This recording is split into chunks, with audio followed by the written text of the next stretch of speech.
God has enlisted us in His Navy and placed us on His ship.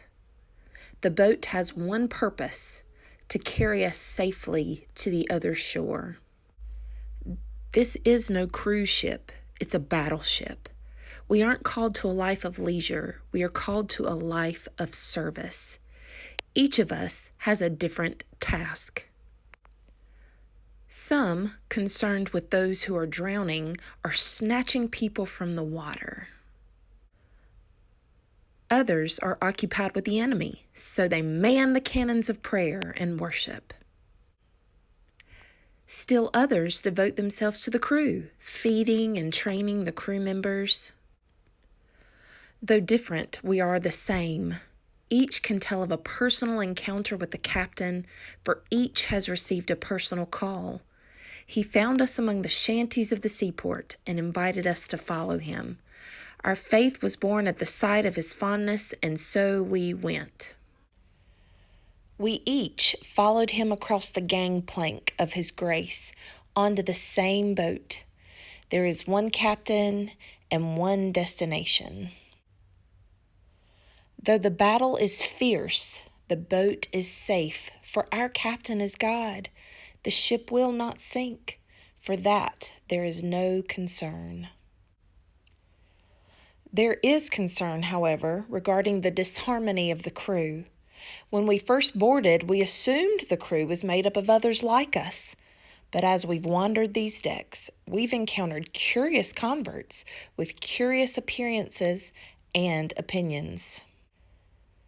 There is a group, for example, who clusters every morning for serious study. They promote rigid discipline and somber expressions. Serving the captain is serious business, they explain. It's no coincidence that they tend to congregate around the stern. There is another regiment deeply devoted to prayer. Not only do they believe in prayer, they believe in prayer by kneeling. For that reason, you always know where to locate them. Yep, they are at the bow of the ship. And then there may be a few who staunchly believe real wine should be used in the Lord's Supper. You'll find them on the port side. And oh, how we tend to cluster. And then there's the issue of the weekly meeting in which the captain is thanked and his words are read. All agree on its importance, but few agree on its nature. Some want it loud, others quiet. Some want ritual, others spontaneity. Some want to celebrate so they can meditate. Others meditate so they can celebrate. Some want a meeting for those who've gone overboard. Others want to reach those overboard, but without going overboard and neglecting those on board. And oh, how we tend to cluster. The consequence is a rocky boat. There is trouble on deck. Fights have broken out. Sailors have refused to speak to each other. There have even been times when one group refused to acknowledge the presence of others on the ship. Most tragically, some adrift at sea have chosen not to board the boat at all because of the quarreling of the sailors. What do? We'd like to ask the captain. How can there be harmony on the ship? Well, we don't have to go far to find that answer. On the last night of his life before the crucifixion, Jesus prayed a prayer that stands as a citadel for all Christians. He said, I pray for these followers, but I am also praying for all those who will believe in me because of their teaching. Father, I pray that they can be one. As you are in me and I am in you, I pray that they can also be one in us. Then the world will believe that you sent me. John 17:20.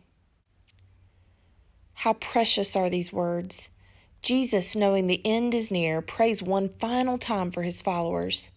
Striking, isn't it, that he prayed not for their success, their safety, or their happiness. He prayed for their unity.